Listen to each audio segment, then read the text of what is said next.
네, 안녕하세요. 반갑습니다. 유튜브 라이브 방송 한국인TV에서 좀 특별하게 준비한 방송이 되겠습니다. 자, 투자하는 타이밍이다. 지금은 뭐 사야 될까에 대해서 생방송을 6시간 동안 릴레이로 지금 이어지고 있죠. 월요일부터 목요일까지 오후 저녁 6시부터 밤 12시까지 함께 하는데요. 지금 시간은 4부가 되겠습니다. 3부인가요? 4부인가요? 중요하진 않습니다.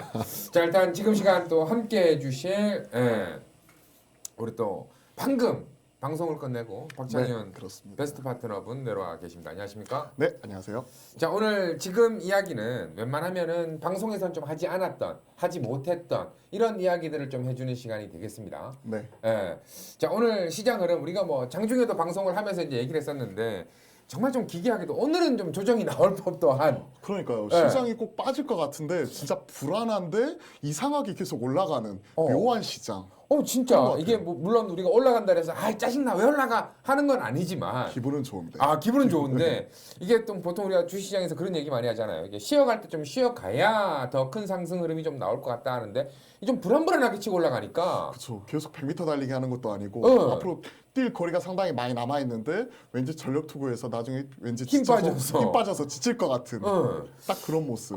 지금 그래서 뭐 많은 분들이 또 일단 시장 올라가니까 좋아하시는 것 같다라는 생각이 그쵸. 듭니다. 오늘 방송에서 하지 못한 이야기들 그리고 종목 이야기들 투자는 타이밍이죠. 지금 뭘 사야 되는지에 대해서 전반적으로 좀 이야기를 쭉 해드리도록 할 테니까 함께 해주시기 부탁드리겠고, 자, 오늘 시장 상황 뭐 장중 방송을 보신 분들이야 뭐 아실 수도 있고 뭐 여러 가지 또 이야기를 했지만 우리 박 대표님은 오늘 시장 우리가 장중 방송에서는 유가 부분이다라고 이야기를 해주셨던 것 같아요. 네, 그렇죠. 다시 한번 오늘 이제 장 마무리가 됐는데 어떻게 보세요? 딱 두 개 말씀드리면 될 것 같아요. 두 가지 키워드, 유가하고 그리고 두 번째는 기관의 수급. 이렇게 기관수고. 그렇죠. 딱 두 가지로 말씀드릴 수 있을 것 같은데 일단 유가였죠. 사실 오펙 플러스 이 회의 자체가 네. 무기한 연기 이런 얘기가 나올 때만 하더라도 유가가 지난주에 20불에서 무려 28불까지 32% 넘게 올라왔었잖아요. 네. 그러면 오늘 20%대 급락하는 것 아니야? 그러면 유가가 급락하면서 다시 한번 미국의 이런 에너지 기업들의 신용 위기가 나올 수 있고 이에 따라서 미국이 또 큰 폭으로 흔들릴 수 있으니 우리나라 시장 소위 말해서 썰리겠구나. 큰 폭으로 하락하겠구나. 이렇게 생각을 하고 왔습니다. 그렇죠. 근데 아침에 딱 뚜껑을 열어봤더니 우리나라 제가 아침 새벽에 올라오거든요. 아침에 7시 좀 넘어서 이제 확인해 봤더니 마이너스 10%예요. 이거 뭐지? 상당히 선방을 하고 있는데? 하고 이런 상황이었죠. 그게 시간이 지나고 우리나라 장중에 딱 계속해서 확인해 봤더니 마이너스 1%까지 줄였어요. 이것 봐라. 상당히 유가에 대한 충격 이런 부분에서 상당 부분 벗어났구나. 그 이유가 트럼프 대통령이 여기에 추가적으로 관세를 매기겠다 뭐 이런 우려감도 있었지만 추가적인 이제 오펙 회의 자체가 9일로 확정이 되면서 이번 주 목요일 날 감산할 거야 하는 기대감이 나오면서 다시 한번 위험자산 선호 심리가 살아났다. 이게 첫 번째. 그럼 두 번째는 기관의 수급. 그동안에 진짜 징그럽게 팔았잖아요. 주구장창 팔았습니다. 아주. 힘들어 죽겠어요. 네. 기관의 수급 자체가 드디어 오늘 돌아섰다는 거. 1조 원 넘게 산 게 저 기억도 안 나요. 기억도 안 날 정도로 그동안에 열심히 팔아 제끼기만 하던 기관이 드디어 무슨 마음을 먹었는지 1조 원 넘게 들어왔다는 거죠. 보니까 금융투자하고 연기금 중심으로 들어왔는데 오늘 딱 장 끝나고 나서 뉴스가 딱 떴더라고요. 증시 안정기금, 증시 안정펀드. 이게 원래 9일부터 집행을 해야 되는데 오늘 한 7천억 정도 선 집행이 되었다는 부분. 이런 부분 자체가 긍정적으로 평가가 되면서 오늘 코스피에서 그동안의 시장에서 아예 쳐다도 안 봤었던, 상대적으로 덜 쳐다봤었던 IT, 삼성전자, SK하이닉스를 중심으로 IT 대형주가 큰 폭으로 올라갔었고 특히나 최근에 이제 수급 관련해서 신용잔고 털리면서 큰 폭으로 타격을 받았었던 이오테크닉스 같은 것도 한 10몇 프로 이렇게 올라가면서 좀 비어있는 수급을 채우는 IT의 오늘 선전이 상당히 특징적인 하루였다. 좀 이렇게 말씀드릴 수가 있을 것 같습니다. 오늘 뭐 유가 부분도 뭐 잠깐 또 이야기를 해야 될 것 같은데 유가 네. 부분에서는 앞으로 전개가 좀 어떻게 될 것 같아요? 그러니까 지금 뉴스에서 또 나오기 시작하더라고요. 유가 관련돼서 뭐 ETF 선물 쪽 관련된 거 이제 관심을 좀 지켜봐야 된다라는 이야기들이 이제 슬금슬금 나오기 또 시작하더라고요. 꼭 오르고 난 다음에 20달러일 때 그런 얘기 나왔으면 그런 얘기 누구도 못 하죠. 네, 정말 돈 많이 벌었을 것 같은데 네. 꼭 이렇게 한 차례 슈팅 이게 지금 20에서 28달러니까 갭 차이를 본다 그러면은 뭐 한 4, 50% 올라간 거잖아요, 지금. 그렇죠. 대략 한 30% 이상 넘어갔다고 보고 있는 거고 네. 사실 저보고 작두 타라고 말씀하시는 것 같은데 한번 타보겠습니다. 일단은 20불에서 25불 때 그 밴드 자체가 절대 그 유가 가격 측면에서 상당히 낮다고 판단을 하고 있어요. 그렇죠. 그렇기 때문에 대략 한 20불대를 바닥으로 보고 있는 것 같고 장중 20불대를 몇 차례 무너뜨리기도 했었죠. 근데 종가 기준으로는 네네. 묘하게 20불대를 지켜줬습니다. 그러한 상황 속에서 지금 28불대까지 이렇게 치고 올라갔었는데 사실 그냥 가격으로 한번 보면 한 8불 올라간 거예요. 근데 지금 퍼센티지로 보면 한 40% 올라갔기 그렇죠. 때문에 시장에서 그 충격은 어마어마했죠. 이런 상황 속에서 시장이 끌어올라가고 있는데 글쎄요. 유가 같은 경우는 이번 주 목요일이 상당히 중요할 것 같은데 그렇죠. 실제 감산 여부 자체가 중요할 것 같아요. 근데 그 감산도 솔직히 그게- 따져보면 네. 지금 트럼프의 속은 완전 새까맣게 타고 있지 않을까라는 생각. 트럼프가 핵심 키워드 아닐까라는 생각이 들어요. 사실 사우디하고 러시아하고 싸울 때만 하더라도 러시아 감산하겠다. 아니 감산이 아니라 추가적으로 증산하겠다. 뭐 5월 달부터 1,000만 배럴 이상 수출하겠다. 이런 얘기 나왔었을 때 트럼프가 이걸 가만히 보고 있나? 분명히 뭐라도 전화라도 한 통화 걸어가지고 압박할 것 같은데 좀 이상하리 마치 가만히 놔두는 모습이 나타났었어요. 그런 상황 속에서 지금 트럼프 같은 경우가 이번에 참전을 했죠. 그렇죠. 사우디 러시아만 지켜보고 있다가 안 되겠다. 더 이상 놔두면 우리 에너지 기업도 무너지고 유동성 리스크에 다시 흔들릴 수 있으니 트럼프가 참전을 하면서 시장은 좀 재미있게 삼각구도로서 재미있게 흘러들어가기 시작을 합니다. 트럼프가 이번에 그 유가 관련해서 얘기가 나온 것 자체가 상당히 의미가 있어요. 최근에 1,500만 배럴까지 얘기를 하면서 일단 엄포를 질렀거든요. 네. 그건 소위 말하는 벙커라고 생각을 합니다. 1,500만 배럴까지 솔직히 무리죠. 왜냐하면 미국이 대략 한 1,500만 배럴 정도 일일 산유량이 되고요. 그리고 사우디가 1,200만 배럴, 그리고 러시아가 1,080만 배럴 정도 되는데 삼국 합치게 되면 대략 한 3,680만 배럴이에요. 네. 근데 그 중에서 절반을 줄이겠다네요. 1,500만 배럴. 힘들지 않을까. 네. 그러니까 사우디나 러시아 같은 경우는 국영 기업이잖아요. 아람코라든지 뭐 러시아 같은 경우도 국영 기업이다 보니까 그냥 수도꼭지 잠그면 돼요. 잠궈 까라면 까야죠. 잠그면 되는데 미국 쪽에서 미국은 민영 기업이잖아. 그렇죠. 근데 그걸 어떻게 까라는 얘기예요. 그 실질적으로 현실적으로 어렵다. 그래서 1,500만 배럴까지 무리지만 삼국 간에 그냥 조금씩 양보해서 300만 배럴씩만 수도꼭지 잠그자 이런 식으로 해서 1,000만 배럴이라도 줄여주게 된다면 유가는 20불대 바닥 찍어준 이후에 그래도 어느 정도 우상향하면서 우리가 원하는 대략 40불대 이상 가격 대는 맞춰주지 않을까. 다만 그 시기가 지금일지 일주일 후일지 아니면 1년 후가 될지는 누구도 알 수 없는 그렇죠. 거죠. 누구도 모르죠. 누구도 모르는 거죠. 자, 일단 뭐 채팅방에 또 도사님께서 우리 박 대표님 등치가 크네요. 그리고 예. 영도님께서는 박 전문가님 최고라고 또 글을 올려주고 아우, 계십니다. 감사합니다. 네.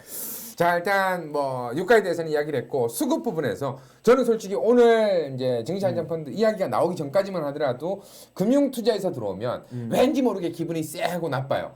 얘들이 살짝 들어왔다가 간보고 수익 살짝 나면 싹 또 들고 나가기 때문에 야 이거 금융투자에서 들어와서 들어올린다 기분이 쎄한데 했는데 일단 뭐 장 끝나고 나서 뉴스들이 이제 슬슬 나올 때 네, 그렇죠. 이제 안전펀드 금이다 뭐 이렇게 얘기가 나오는데 그거 우리가 믿어도 될까요? 사실 믿기는 힘들죠. 네. 그러니까 지금 이번에 그러니까 시장 안정화 조치 이렇게 취했을 때 그러니까 가장 크게 문제가 되는 기업 도산이라든지 이런 크레딧 리스크 이런 부분을 완화시키기 위해서 가장 먼저 했었던 조치 자체가 바로 이제 CP라든지 회사채 매입 같은 이런 채권 시장 이런 부분을 안정시키는 부분이었습니다. 그렇죠. 1차적으로 거기에 한 20조 원가량 썼고요. 그리고 증시 안정기금에서 대략 한 10조 7천억 정도 이런 부분을 사용하는 부분이죠. 근데 여기에 대해서 패시브 자금 형태로 인덱스를 매입을 하겠다 그러는데 어떠한 형태로 어떤 방식으로 ETF나 ETN을 매입할지 여기에 대해서는 아직까지 구체적인 방향성 자체가 설정이 된 게 없었거든요. 그러한 상황 속에서 10조 7천억이었잖아요. 소위 말하는 꽁다리 7천억 그 부분 자체를 오늘 선 집행을 해서 미리 썼습니다. 그 효과 자체는 어마어마했죠. 비어있는 수급에 대해서 고민을 해야 될 것 같아요. 비어있는 수급에 대해서 즉 우리가 1, 2월 달에 시장 주도했던 섹터가 뭐였나요? 1, 2월 달에 주도했던 섹터는 뭐 어떻게 보면 전기차, 5G 뭐 그렇죠. 이쪽도 갔었죠. IT, 네. 소위 말하는 삼성전자, SK하이닉스 중심의 네. 외인들의 수급 유인에 기댄 IT와 그리고 테슬라 효과로부터 비견된 전기. 전기차 이쪽이 주도를 했었다면 최근에 이제 3월달 소위 말해서 시장이 썰리는 가운데 주봉 이상의 시간대 조정이 나타났었잖아요. 그러게 되면 주도 섹터 자체가 변화하게 됩니다. 주도 섹터가 변화하는데 우리가 그 다음에 주목을 해봐야 될 섹터 자체가 우리가 이제 앞에서도 잠깐 언급을 드렸었지만 이런 뭐 5G라든지 그리고 최근 시장 코로나19 사이 나타나고 있는 언택트 관련주라든지 바이오 쪽이라든지 이런 쪽에 주목을 하고 있는 것 같아요. 이런 쪽으로 최근에 수급이 집중이 되고 있었는데 네. 앞서 비어있는 수급이라고 말씀드렸잖아요. 네. 이런 언택트 관련주는 벌써 52주 신고가 가 있는 종목들이 나와요. 많더라고요. NHN 한국사업 심지어 농심 같은 경우도 신고가 났어요. 날아갑니다. 그러니까요. 그런 애들은 그랬었는데 삼성전자, SK하이닉스 어디 있나요? 저 밑에 바닥 있잖아요. 아직도. 그런 비어있는 수급을 기관의 집중적인 수급이 채워나가면서 오늘은 급등한 거라고 보고 있고요. 제 표현은 이렇습니다. 빈집에 소 들어왔다. 빈집에 소가 빈집에 들어왔다. 소 들어오면서 갑자기 이런 비어있는 얇아인 호가벽에서 수급이 조금만 들어와도 이렇게 탁 튈 수 있는 그 시점 자체가 나타날 수 있는데 그게 바로 오늘이었다고 생각을 합니다. 이게 뭐 또 연결 지어본다면 빈집에 소가 들어왔는데 그 전에는 솔직히 소 잃고 외양간은 고쳐놨잖아요. 고쳐는 났죠. 소 잃고 나서 이제 외양간은 고쳐놔서 했는데 아무도 없으니까 애매하다가 오늘 이야기대로라면 이제 빈집에 또 외양 고친 데다 소로가 딱 들어오니까 뭔가 이제는 구색이 좀 맞춰지는 듯한 느낌. 뭐 지금 올려주신 분 중에서 종목 안 알려주시나요? 라고 하시는데 종목 부분도 이제 차근차근 해서 이제 들어갈 겁니다. 네, 그렇죠. 지금 뭐 종목 관련해 가지고 이제 5G 대표주 뭐 이런 부분 물어봐 주신 분도 계세요. 그렇죠. 네, 뭐 KMW 이렇게 물어봐 주신 분도 계시고 여타 테마주 물어봐 주신 분도 계신데 저 같은 경우는 5G는 시장 주도하고 있다고 생각을 합니다. 예를 들어서 RFHIC 같은 경우는 지난 2월의 고점 자체를 이미 넘겨서 거의 신고가 나가 있는 이러한 상황이고요. 네네. 작년 10월 이후에 워낙 선제적으로 가격과 기간 조정 자체가 나타났었기 때문에 실질적으로 성장률 제고하기 위해서 정부에서 돈 푼다잖아요. 네네. 거기 돈이 어디로 들어가나요? 그러니까 이런 얘기를 했었잖아요. 올해 상반기 중에 4조 원 풀겠다. 그래서 추가적으로 이제 5G 투자하겠다. 이런 얘기 했는데 올해 상반기가 남아있는 게 언제죠? 4, 5, 6. 지금 그렇죠. 4월 달이잖아요. 1, 2, 3월 달 지났잖아요. 이미. 4, 5, 6에 돈 풀겠다네요. 5G에. 그러면 5G 대장주. 가장 먼저 치고 올라간 게 RFHIC고 그 다음에 기술적 장비로 따라간 종목이 지금 말씀하시고 계시는 KMW 뭐 이런 종목이다 보니까 이런 쪽 같은 경우는 오히려 지금도 계속해서 가져가야 되지 않을까 이렇게 종목 얘기도 한번 틈새로서 같이 말씀드려보았습니다. 근데 5G 같은 경우에 뭐 여러 가지 뭐 이 전 시간도 그렇고 얘기를 좀 많이 하고 있지만 최근 장에서 뭐 좀 조정장이 많이 급하게 나올 그렇죠. 때도 그렇게 많이 밀리지도 않았었고. 맞습니다. 근데 솔직히 몇 개 종목인데 이게 참 그런 게 우리 라이언 투자자분들이 솔직히 저도 입장을 바꿔놓고 생각하면은 그럴 것 같아요. 왜냐하면 5G 자체가 이제 신고가 올라가면서 차근차근 밟고 상승 흐름이 나오지만 여타 눈만 살짝 돌리면 상한가 가는 종목들이 너무 많이 나오다 보니까 그렇죠. 야 내가 이거 몇 프로 먹어서 뭐해? 야 나는 저런 종목 먹고 싶은데 이렇게 생각하시는 분들이 분명히 또 생기신단 말이에요. 이게 투자 성향의 차이인 것 같아요. 네. 제가 아는 지인분 중에서 S전자 다니시는 분이 있습니다. 국내 굴지 S전자. 저는 분명히 삼성이라고 말씀 안 드렸어요. 그렇죠. 그 S전자 다니시는 직원분이 최근 동학 개미 운동에 참여해서 야 나도 이제 주식 투자해봐야겠다 하면서 산 종목이 삼성전자가 아니라 시즌, 랩지노믹스 이런 친구들. 그리고 제가 주말에 이제 아시는 분을 만나가지고 이제 얘기를 들어봤는데 몇 년 만에 주식을 다시 시작을 하셨대요. 네. 그러면서 하는 말이 요즘에 주식 너무 쉬워, 너무 재밌어 이러는 거예요. 사가지고 어떻게 하세요? 그랬더니 시즌 사서 100% 먹었대요. 그리고 요즘에 뭐 30%씩 안 가면 그게 주식이야? 뭐 이렇게 얘기를 하시는데 갑자기 그 말 딱 듣다 보니까 머리가 띵 하면서 등에 식은땀이 딱 흐르는 게 뭐지 이러다 꺾이는 거 아니야 하는 불안감 이런 게 같이 오더라고요. 약간 현타 오면서 요즘 시장이 그런 것 같아요. 그러니까 진짜 그래서 오히려 이제 파트너분들이나 지금 뭐 박 대표님도 계시지만 오히려 이럴 때 좋은 종목을 골라서 뭘 사야 될까 알려드려도 그런 종목들이 차근차근하게 몇 개월 뒤에 보면은 반드시 올라가 있을 거란 말이죠. 근데 네. 지금 테마주들 급등락이 나오는 종목들은 너무 보폭이 너무 심하다 보니까 먹을 수도 있겠지만 많이 잃을 수도 있다라는 그런 부분들을 좀 생각하셔야 되는데 리스크는 생각을 안 하시고 업사이드만 고민을 하시는 거죠. 그런 것들이 지금 시장에서 말 그대로 유동성이 많이 풀려 있는 상황에서 소위 말해서 물반 고기반이라고 생각을 하시는 것 같아요. 근데 우리가 시계를 한 달 전으로만 잠깐만 돌려보죠. 와 무섭네요. 어땠나요? 생각하기 싫네요. 생각하기 싫어요. 저도 진짜 생각하기 싫네요. 끔찍하고 있어서 네. 옆에서 저도 이제 그 여의도에 사무실이 있잖아요. 네. 그래서 이제 좀 돌아다니다 보면 밥 먹으면서도 한숨 소리밖에 안 들리고 옆에서 이제 밥 못 먹고 그러니까 그 제 옆에 계시는 분 뭐 이런 부분들 많이 있는데 밥 먹을 돈 아껴가지고 물 타야 된다고 지금 열심히 진짜 눈물겨운 사투를 벌이고 있었거든요. 그때를 생각을 해보면 지금은 좀 너무 취해 있는 것 아닌가 하는 생각도 좀 들어요. 아 바닥 대비해서 네, 또 그렇죠. 뭐 올라오다 보니까 아무래도 이제 뭐 들고 계셨던 분들이 아직도 한숨을 좀 많이 쉬는 경우들이 있겠지만 신규 들어오신 분들 새로 들어오신 분들은 이 장이 너무나 좋은 장이다.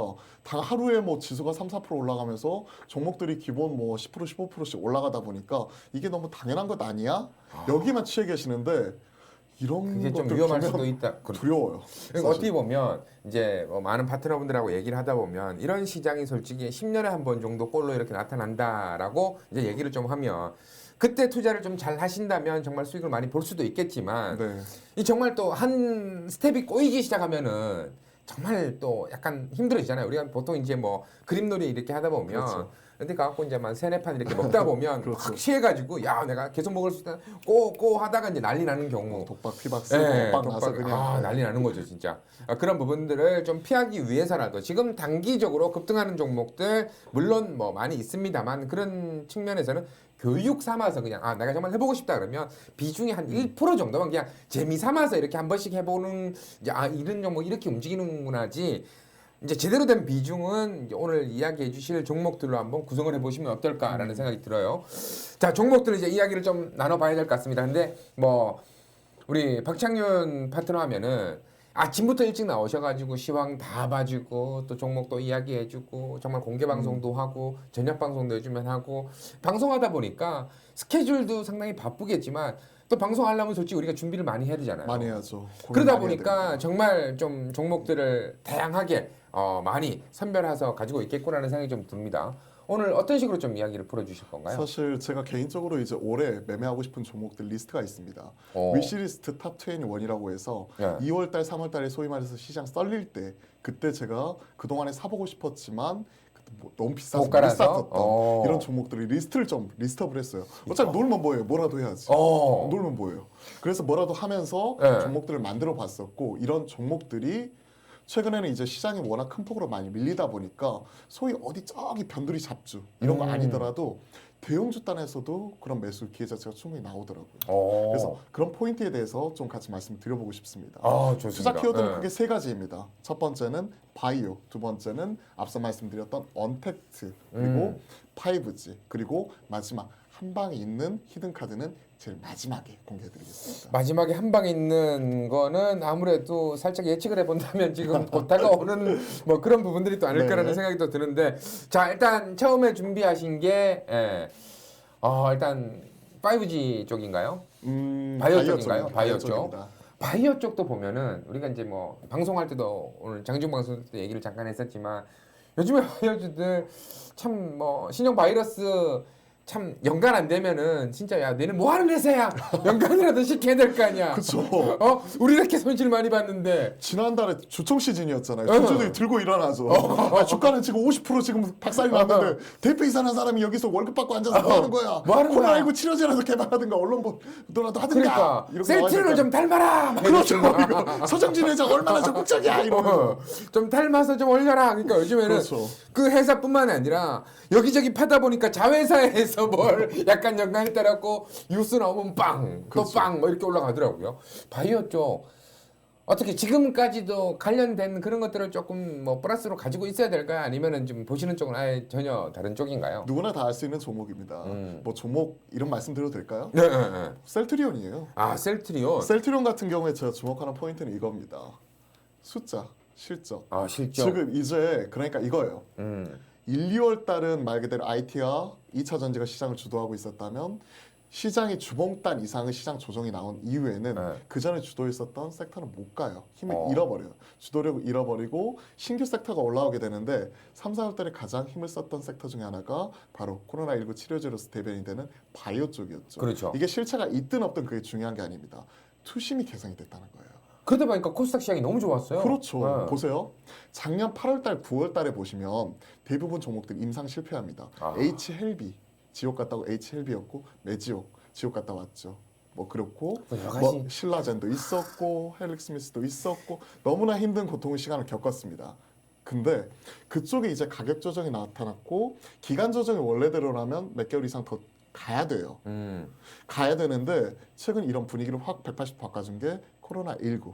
그러면서 K-바이오 위상이 전 세계적으로 지금 다 광고가 됐죠. 그렇죠. 그렇죠. 그러면서 지금 시장의 센티멘털이 개선이 되면서 심리가 개선이 되면서 시장에서 힘과 에너지가 바이오 쪽으로 집중이 되니까 쉴 듯 말든 이제 바이오 쪽에서 놀아야 되는 거죠. 그 중에서 숫자 이제 내일부터 이제 삼성전자가 잠정 실적 발표가 시작이 되죠. 그렇죠. 숫자가 이제 깨지기 시작할 겁니다.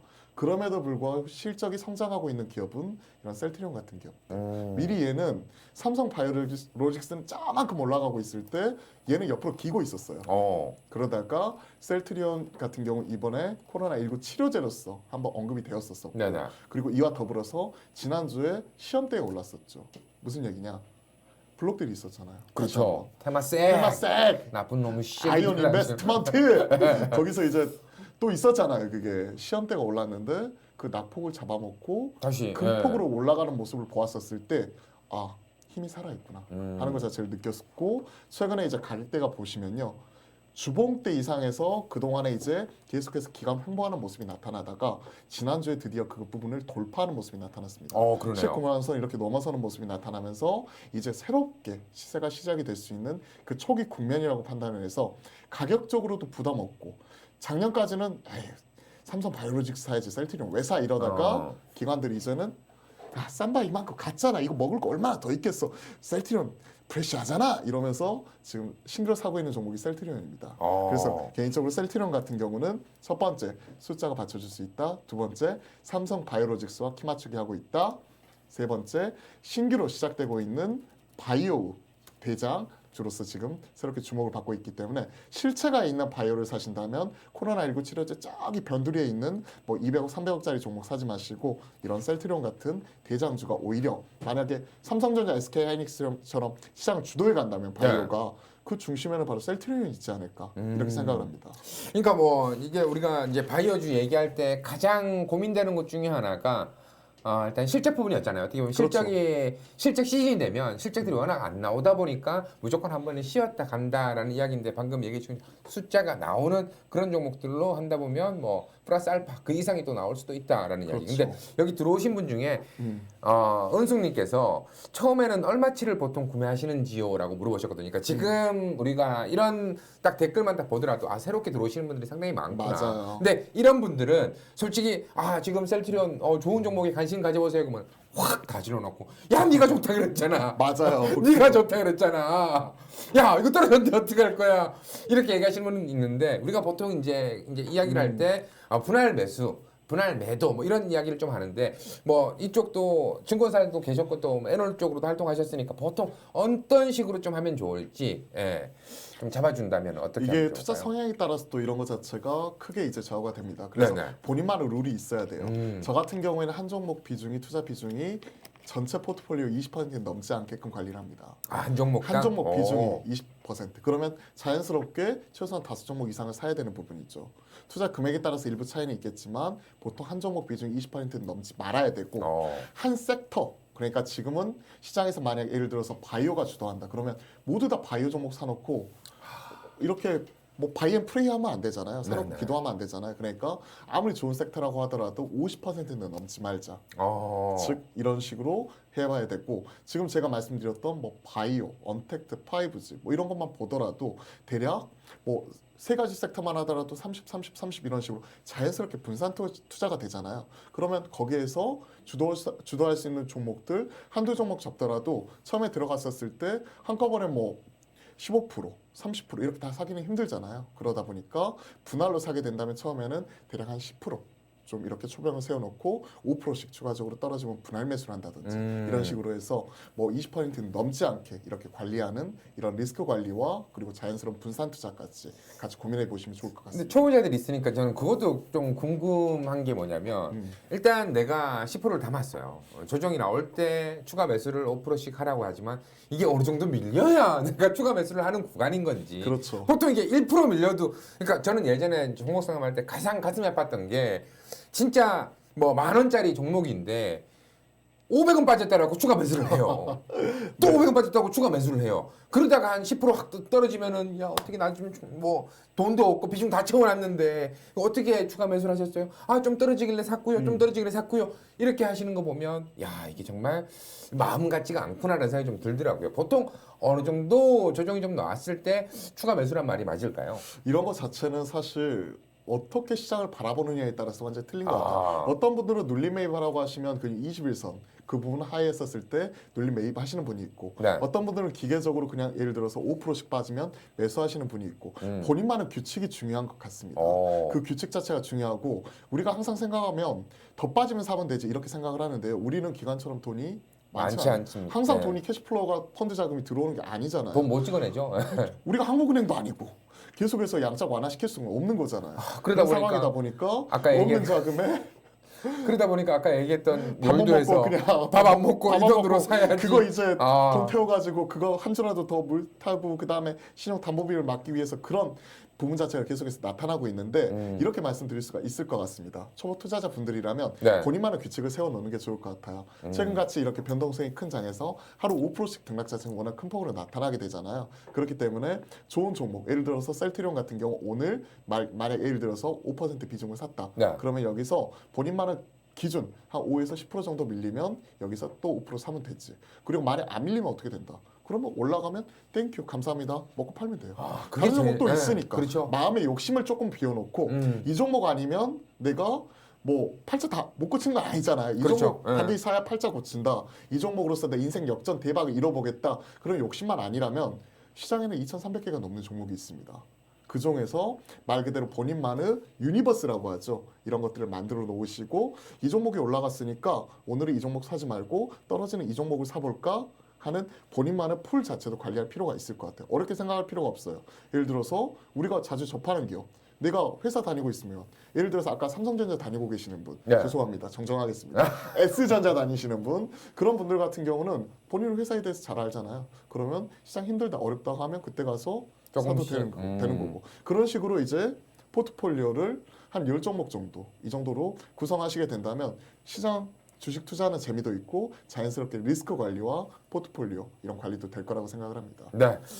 지금 들어와 계시는 분들이 채팅에 좀 참여를 해주시면은 저희가 소통을 좀 할 수 있습니다. 지금 계속해서 마지막에는 지금 얼렁뚱땅님께서 혼자서 쭉 얘기를 해주셨는데 이런저런 얘기하다 궁금하신 점들이 있으면 저희가 또 이야기를 해주고 일단 이제 바이오 쪽에서는 셀트리온을 이야기하셨습니다. 그렇죠. 셀트리온 형제들 중에서는 셀트리온이 제일 낫다는 거 뭐 일단 제약 부분은 조금 이렇게 밀어두더라도 셀트리온 형제. 헬스케어 셀트리온 제약 예. 최근에 제일 강했었던 순서대로 말씀드리자면 셀트리온 헬스케어 자체가 올 초에 가장 강했습니다. 그렇죠. 셀트리온 헬스케어가 이제 트룩시마라고 이제 관련 이제 치료제 관련해서 미국 쪽에서 이제 적용 병증이 확대가 되었었어요. 그러면서 혈관종이라든지 추가적으로 이제 그 적용병증 자체가 추가적으로 확대가 되면서 네. 이쪽 관련해서 이제 매출이 큰 폭으로 늘어날 수 있다가 셀트리온 헬스케어 포인트였고 셀트리온 헬스케어가 최근에 강했었고 그리고 코로나19 치료제 얘기했었을 때 이제 셀트리온 제약이 있었습니다. 코로나19 치료제 나왔었을 때 바이오 시밀러 할 수는 없잖아요. 거기에 따라서 비용이라든지 시간 이런 것들이 많이 소요가 되기 때문에 셀트리온 그룹 내에서 셀트리온 제약이 하고 있는 쪽은 제네릭 쪽입니다. 그러니까 화학 복제 그러니까 화학식을 복제한 이런 그 의약품 자체가 제네릭이라고 하고요. 그렇죠. 바이오 관련해서 그 복제약 자체가 바이오 시밀러라고 하는데 네. 실질적으로 우리가 지금 나타나고 있는 클로로킨이라든지 렘데시비르 뭐 이런 쪽은 다 제네릭 제네릭 쪽이거든요. 쪽이겠죠. 그러다 보니까 셀트리온 제약 자체가 뭐 투자 주의 경고까지 올라갈 정도로 최근에 급등하는 모습이 나타났었죠. 그 바통을 최근에는 셀트리온이 이어받고 있다고 생각을 합니다. 그래서 순서대로 이 형제 삼형제가 돌아가게 되는데 지금 제일 센 친구는 셀트리온 이렇게 셀트리온. 말씀드리겠습니다. 자 일단 댓글 중에 또 가슴 아픈 이야기가 좀 올라왔습니다. 아까 네. S전자 얘기해 줄 때 이제 했는데 나는 아무리 다녀도 모르겠던데 네. 어디 다니는지 이제 기아차 다녀도 아무리 잘 모르겠다. 정말 저는 현대차나 기아차 보고 있으면 답답하고 정말 우리가 보통 보면 이제 뭐 우리가 뭐 가전 제품을 쓰더라도 네. 대충 집에 가 보면은 S나 L이나 뭐 이쪽으로 많이 보이게 되고 그렇죠. 밖에 나가서 이제 문만 열어도 차들이 다니는 거 보면 대부분 다 현 아니면 긴데 네. 이게 참 주가를 보고 있으면은 참 이게 트럼프의 발광 때문에 이렇게 되는 건지 참 가슴 아픈 이야기. 근데 이게 정말 더 가슴 아픈 이야기는 뭐냐면 지금 방송을 대부분 보더라도 자동차에 대해서 얘기하시는 분들이 별로 없다는 게 더 가슴이 아파요. 저는 사실 현대차 되게 좋아했어요. 예를 들어서 현대차 같은 경우가 작년 10대 그룹 중에서 유일하게 영업 이익이 성장한 유일한 기업입니다. 작년에 삼성전자, SK하이닉스 반도체 다운사이클에서 상당히 안 좋았었고요. 뭐 나머지 여타 SK그룹이라든지 뭐 본업단에서 큰 폭으로 흔들리는 모습이 나타났었잖아요. 네. LG그룹이야 뭐 말할 것도 없었고요. 그러한 상황 속에서 유일하게 10대 그룹 중에서 성장하는 기업이 바로 현대차였습니다. 그러면서 이제 슬금슬금 약간 올라가다가 올라갔었죠. 그게 실적이 중요한데요. 작년에 그동안에 어떤 얘기까지 비아냥까지 들었냐면 실적 발표했는데 실적 기대치가 예를 들어서 9천억이었는데 이게 뭐 한 2,800억 이런 식으로 어닝 쇼크가 큰 폭으로 나타나 보니까 현대차가 아니라 현대정비소 아니냐, 실적 잘못 갖고 온 것 아니냐, 이런 얘기 나오면서 뒷골 잡았어, 뒷목 잡았어. 그리고 얘가 가장 큰 과오라고 얘기하고 있는 게 2011년도에 대부분이 이런 그 친환경차, 차세대 자동차에 투자하고 있을 때 얘는 뭐였죠? 삼성전자 그때 현대차 사업 올린다고 그때 땅 사놓고 그때 10조 원 넘게 거기다가 박은 이후에 10년 넘게 못 올렸잖아요. 지금. 그렇죠. 그 기회비용 이런 것들을 생각하게 된다면 지난 수년간의 힘든 시간을 뒤로하고 작년에 드디어 성장을 이뤄냈다. 이게 포인트였습니다. 그 전에 대략 한 2조 원대 영업이익 기록을 하다가 작년에 무려 3조 6천억을 찍어요. 그러면서 기대치가 얼마만큼 올라가느냐? 자, 봐봐. 현대차 지금 팰리세이드 신차 효과 좋지. 올해 뭐 GV80 나오지. 그러면서 지금 이거 없어서 못 팔 정도로 초기 완판됐다. 이러면서 작년에 3조 6, 7천억에서 올해 영업이익이 5조 3천억까지 성장을 할 거다. 이러면서 영업이익이 한 3, 40% 성장을 하니까 그렇죠. 현대 기아차 이제는 13만 원, 14만 원이 기본이고 20만 원 찍는 거다 하고 있는 찰나에 갑자기 터진 코로나19. 안 되는 집은 또 이렇게 안 되나 봐요. 이렇게 안 되나 봐요. 그러면서 지금 집 다음에 가장 비싼 게 뭐예요? 자동차요. 그렇죠. 자동차 지금 사겠냐고요. 못 사죠. 밖에 나가서 지금 여의도 직장인들 지금 여의도 주식하는 사람들 밥도 점심도 제대로 못 사 먹고 있는데 자동차 사겠냐고요 지금.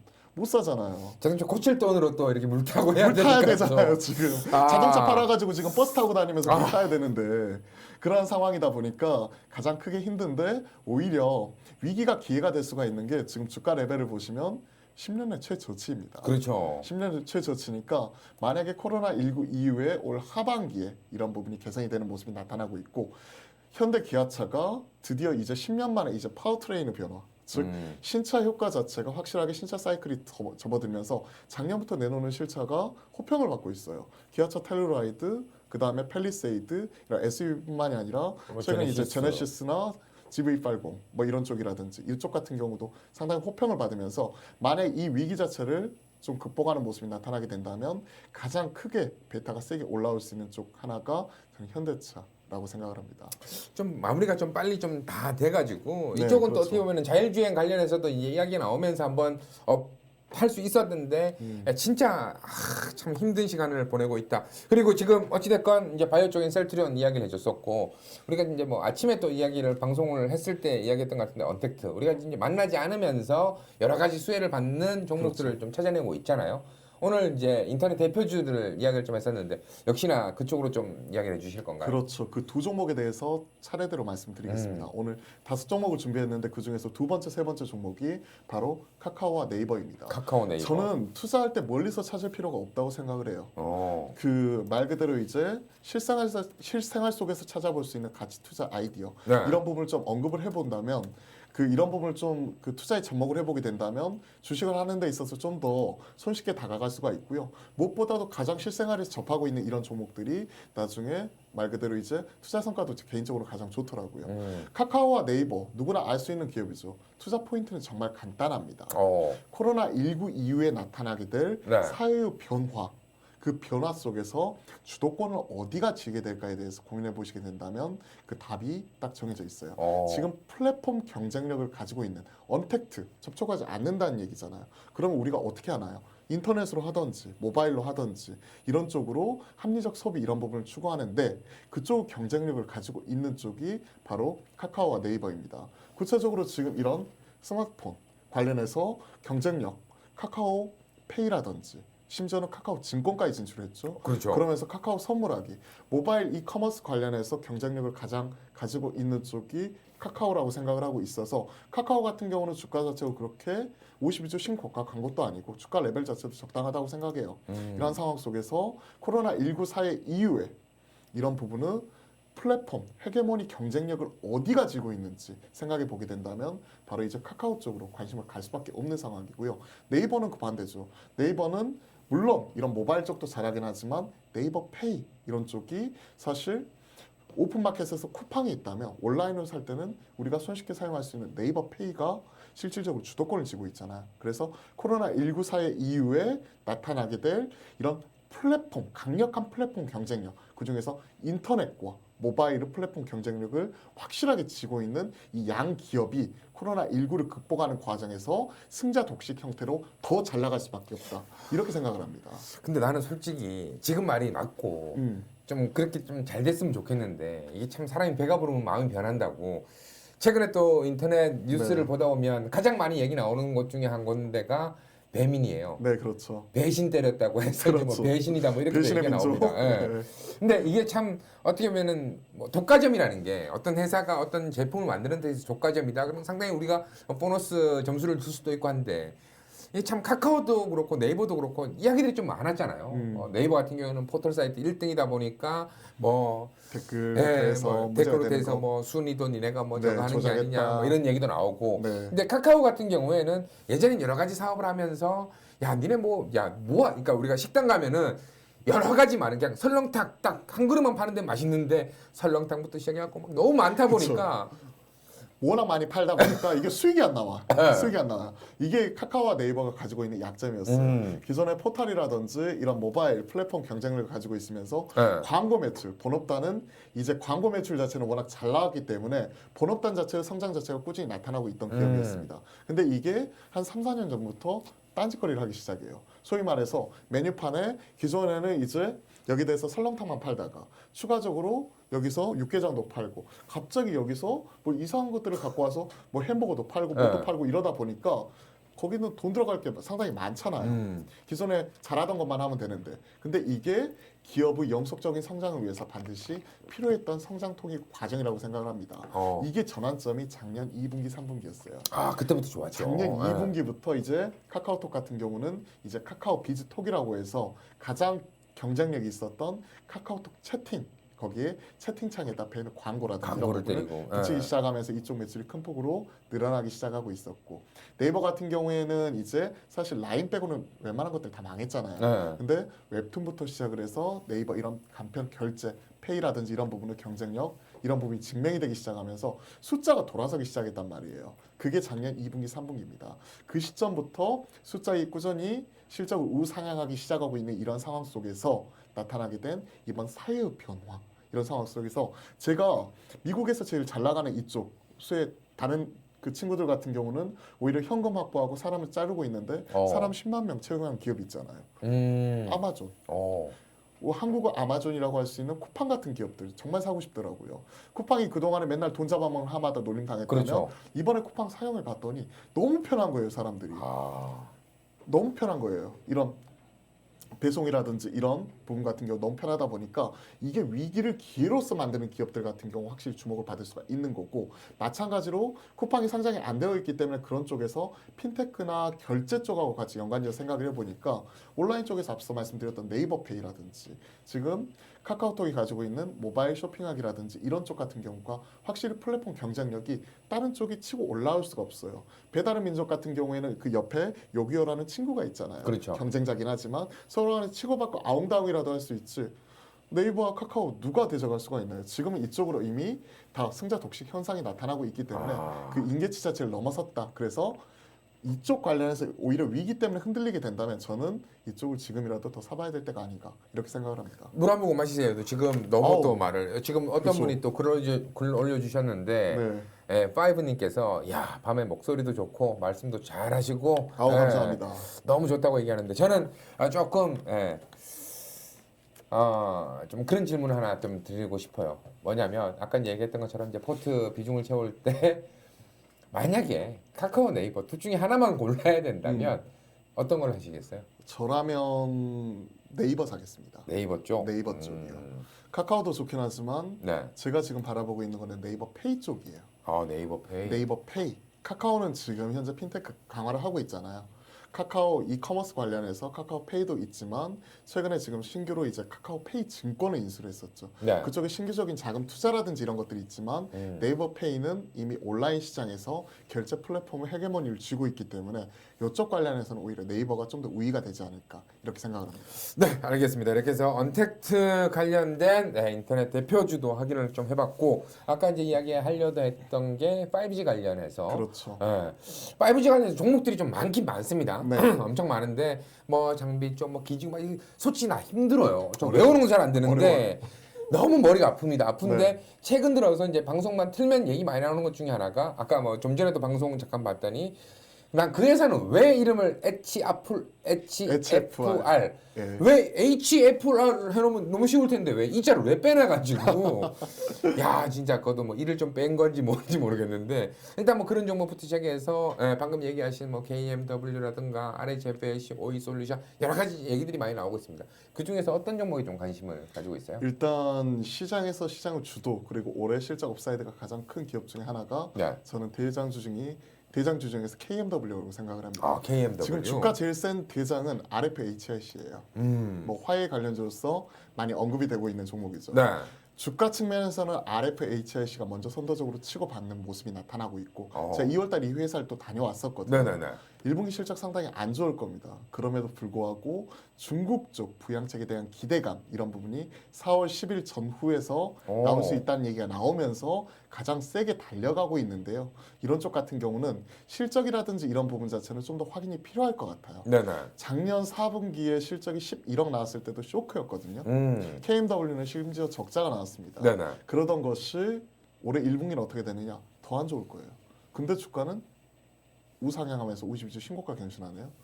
이런 부분이 앞으로 이제 미래에 대한 기대감과 중국 쪽 기대감을 반영을 한 건데 주가 측면에서는 이제 RFHC가 제일 세지만 좀 더 이제 겐트랜지스터 삼성 쪽의 비중이 확대가 되는 거 이런 부분은 확인이 필요할 것 같고요.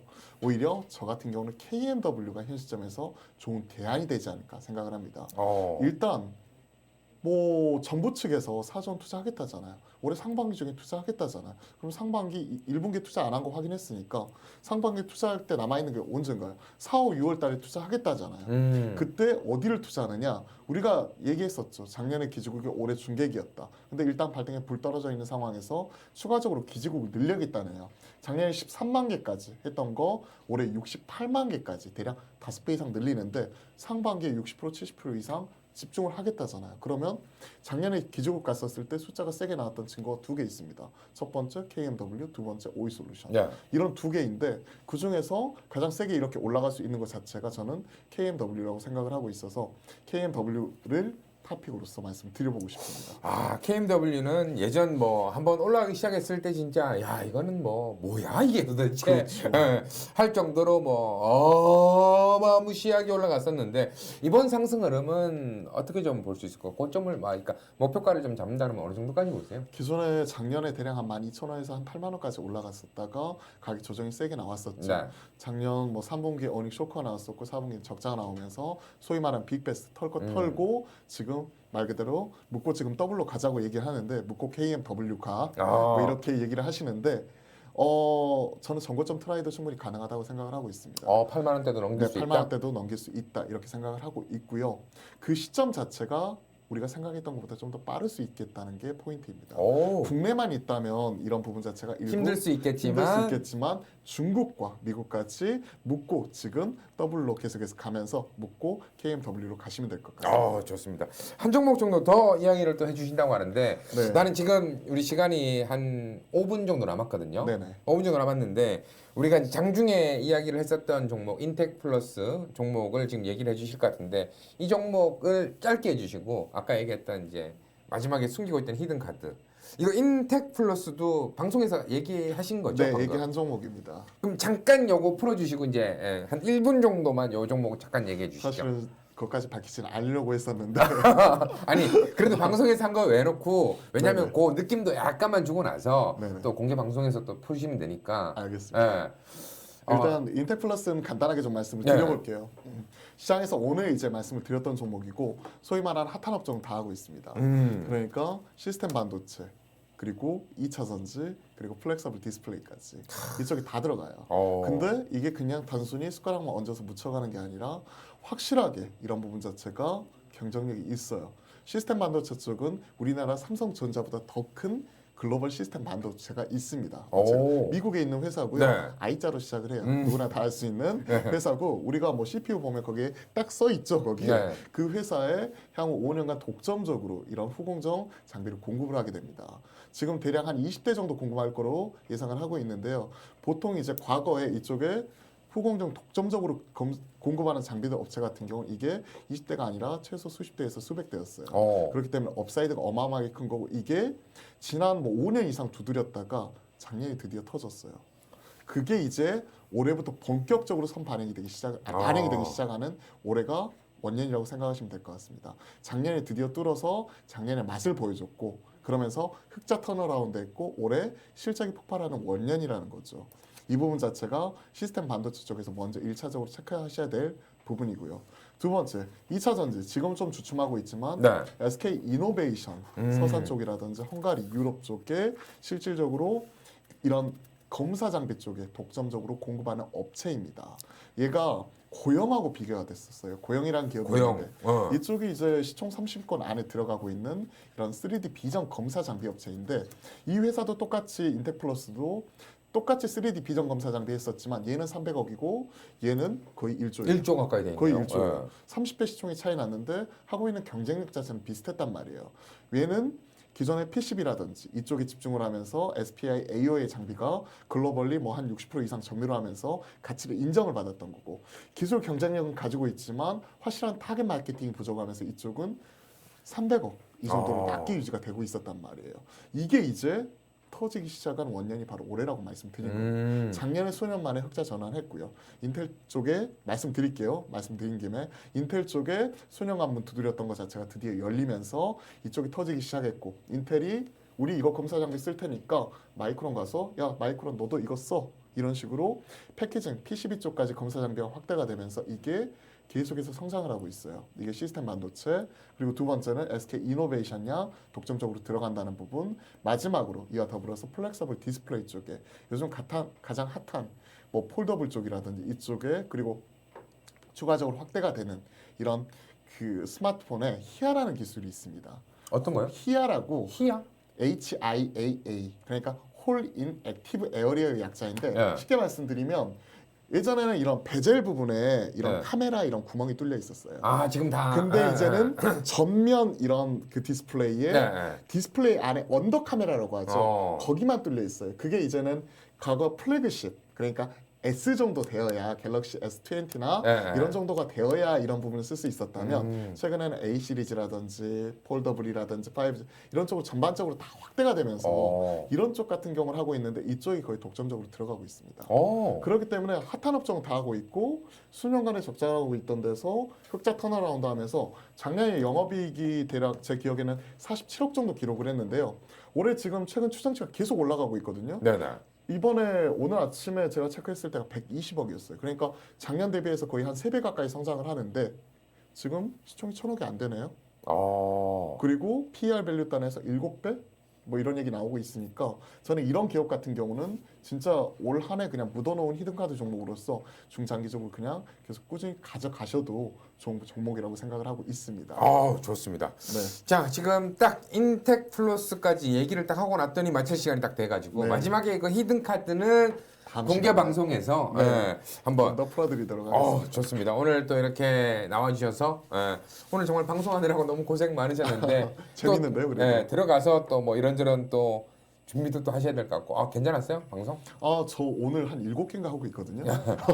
근데 지금 이 방송이 제일 재밌는 것 같아요. 그래요? 그래도 이렇게 주고받고 하면서 혼자 카메라 앞에 대고 계속 얘기하는 것보다 그래도 이렇게 서로 주고받고 하니까 재미도 있고요. 그리고 지금 못한 얘기는 또 이제 들어가서 좀 더 이제 종목별로 여러분들 궁금하신 거 지금 다 말씀드릴 수가 없잖아요. 시간이 그렇죠. 한계가 있으니까. 시간이 안 되니까. 시간이 한계가 있으니까. 그러니까 여러분들 궁금하신 거 그냥 소위 말하는 종목 자판기 형태로 그냥 다 풀어드리고 몇 시부터예요? 10시 반부터 10시 반부터 여러분들이 질문 끝날 때까지 한번 해보겠습니다. 좋습니다. 오늘 칼을 빼든 김에 한번 무라도 한번 썰어보죠. 뭐. 좋습니다. 오늘 뭐 그런 부분 10시 반부터 어떤 분은 낚였다라고 하는데 그렇죠. 낚이세요. 네. 오늘 같은 날은 좀 낚여도 됩니다. 낚여서 10시 반부터 또 공개 방송을 와우런드 홈페이지를 통해서 확인하실 수가 있으니까 그쪽도 참여를 좀 많이 해주시고 오늘 또 함께해 주셔서 너무나 고맙습니다. 감사합니다. 네, 감사합니다.